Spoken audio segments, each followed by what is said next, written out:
olas. Para Venga le cuento desde Manizales les habla Julián Mejía Botero, psicólogo, trabajador comunitario. En oportunidades anteriores charlábamos sobre el derecho a la ciudad, que es una forma de reconocer que vivimos con otros que tienen iguales derechos a los que nosotros reclamamos para cada uno. También hablábamos de cómo era posible que un pequeño grupo, al que yo llamo los del establecimiento, se apoderaran de lo que es de todos, de lo público.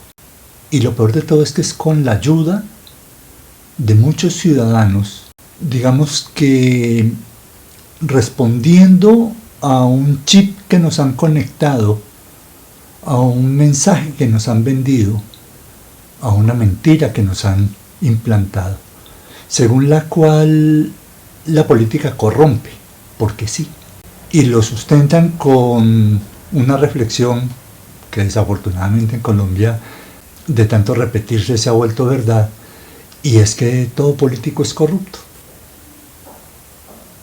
Eso ha significado que muchos ciudadanos decidan abstenerse, cuestionar o criticar las prácticas tradicionales de política, y como han aceptado que eso que nos han vendido como política es la definición adecuada del término, entonces han tomado la decisión de abstenerse de participar en cosas tan sencillas como la elección de nuestros gobernantes, que es una de las muchas formas de participar en política.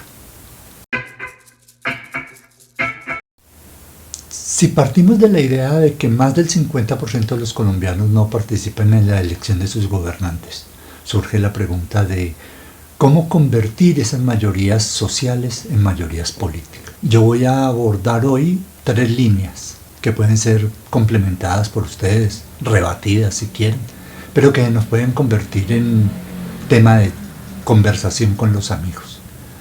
La primera es la información. La segunda, algo que llamamos desesperanza aprendida o pesimismo antropológico. Y la tercera, algo que voy a llamar bipolaridad política. Para que charlemos sobre el tema, voy a desarrollar un poco cada una de ellas. Sobre la información, tenemos que decir que estar bien informados es un derecho al que no tenemos por qué renunciar, pero que sí nos compromete a hacer algo más que creerle a los medios de comunicación. Indudablemente, 2 o 3 grupos económicos dueños de los medios de comunicación nos están imponiendo su forma de ver el mundo. Lo vemos en este momento con las encuestas. Hoy ponen a sonar a alguien, mañana lo bajan, después ponen a sonar a otro, todo con la intención de jugar con el imaginario del colombiano, ponerlo a discutir sobre temas periféricos mientras ellos toman las decisiones del caso sobre quiénes serán sus candidatos y por eso los gobernantes de todos los colombianos. Tenemos que leer, tenemos que cuestionar lo que leemos y lo que escuchamos. Tenemos que proponernos conversar con los otros, debatir con los otros, discutir con los otros.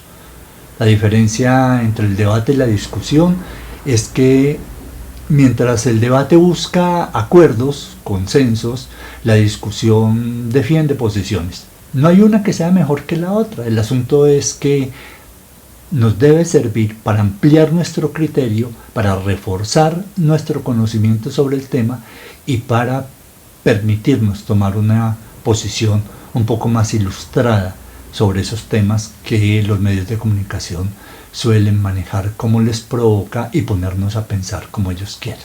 En segundo lugar, hablando de el pesimismo antropológico, o lo que en psicología llamamos la desesperanza aprendida, tenemos que dejar de sentirnos, de pensar y de actuar como derrotados. No tiene sentido. A la mayoría de los colombianos no hay que sacarlos del juego político, se sacan solos. Si partimos de la idea de que todo está perdido, si partimos de la idea de que todo el que llega a robar, si partimos de la idea de que la política corrompe y por eso yo no me meto, Entonces les estamos dejando a ellos el camino libre para que manejen lo público como si fuera de ellos, que es lo que nos viene sucediendo. Tenemos que dejar de sentirnos como derrotados y de actuar como derrotados. Tenemos que reconocer que somos la base del poder político. La psicología política le enseña al ciudadano que es el fundamento, la base, la razón de ser del poder político. Y la sociología le enseña el poder político es nuestro, es indelegable, es intransferible, es irrenunciable. Lo único que nos hace falta es ejercerlo.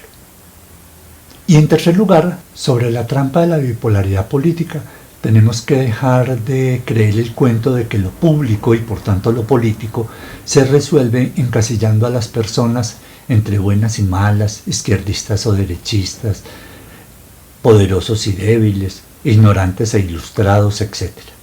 La realidad es mucho más compleja que eso. Y tenemos que aceptar que el poder político lo tenemos que construir entre todos. Partimos del poder que cada uno de nosotros tiene, aunamos voluntades, acercamos posiciones, construimos formas de ver el mundo, de entenderlo, construimos deseos de sociedad, construimos imaginarios de mundos felices y sumamos voluntades para trabajar en función de eso. Así es como resolvemos lo público. Lo único que tenemos que hacer, y parece sencillo pero no ha resultado así, es que tomemos la decisión de no permitir que unos pocos decidan por todos nosotros. Para reforzar ese argumento les voy a hablar un poco de las estadísticas. Hablemos del comportamiento electoral de los colombianos. Ya dijimos que las elecciones eran una forma de participar en política, la más frecuente, la más conocida, aquella de la que hablamos con más frecuencia. Lo que yo llamo el voto disciplinado, aquellos ciudadanos que votan por el partido, sea del establecimiento, de la derecha, de la izquierda, que por disciplina asumen la posición del partido. En Colombia son más o menos el 15% de todos los partidos, de derecha, de centro, de izquierda. Creo que son el 15% más o menos. Aquellos que protestan contra el sistema electoral y anulan el voto, o los que no saben votar y por eso lo diligencian mal o no lo marcan, históricamente son cerca del 10%.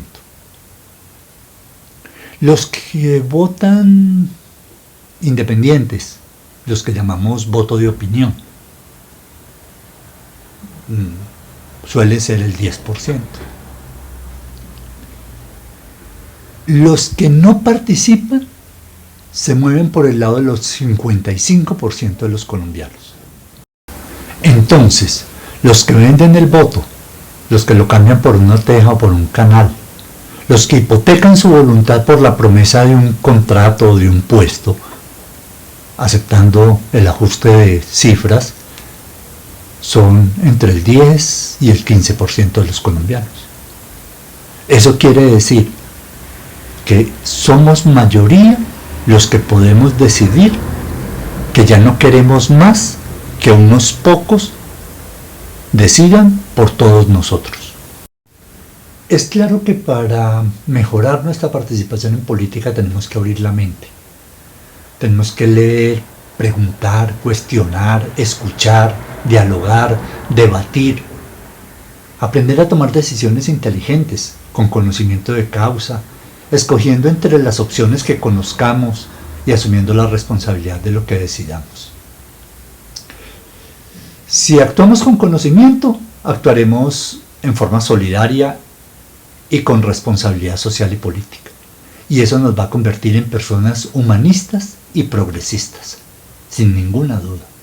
Renunciemos al pesimismo antropológico, a la desesperanza aprendida. Actuemos con conocimiento de causa y eso nos llevará a ser solidarios y a ser responsables social y políticamente hablando.